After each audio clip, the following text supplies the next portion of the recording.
మహిళల్లో ప్రాణాంతకంగా మారుతున్న గర్భాశయ క్యాన్సర్ పై కేంద్ర ప్రభుత్వం యుద్ధం ప్రకటించింది. ఇందులో భాగంగా క్యాన్సర్ నివారణ కోసం హ్యూమన్ పాపిల్లోమా వైరస్ హెచ్పివి టీకాలు ఇవ్వబోతోంది. దేశవ్యాప్తంగా చేపట్టబోతున్న ఈ క్యాంపెయిన్ ను ప్రధాని మోదీ ఇవాళ రాజస్థాన్లోని అజ్మీర్లో ప్రారంభించబోతున్నారు.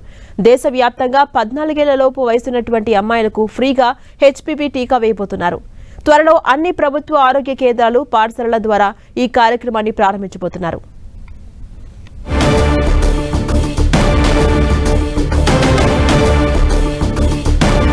ఈ వ్యాక్సిన్ 4 రకాల గర్భాశయ క్యాన్సర్లను నిరోధిస్తుంది. ప్రధానంగా ఈ క్యాన్సర్ కు కారణమైన హెచ్పివి టైప్ 16, 18తో పాటు టైప్ 6, 11 రకాల నుంచి ఇది రక్షణ కల్పిస్తుందని ఆరోగ్య శాఖ వర్గాలు వెల్లడించాయి.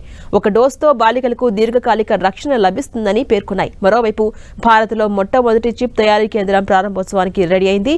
గుజరాత్లోని సనంద్లో Micron semiconductor technology India private limited ఈ ప్లాంట్ ను ఏర్పాటు చేసింది. 22,516 కోట్ల పెట్టుబడితో ఏర్పాటు చేసిన ఈ ప్లాంట్ తో 5,000 మందికి ఉద్యోగాలు దక్కబోతున్నాయి. ఈ ప్లాంట్ ను ఇవాళ మధ్యాహ్నం 3 గంటల 45 నిమిషాలకు ప్రధాని మోదీ ప్రారంభించబోతున్నారు.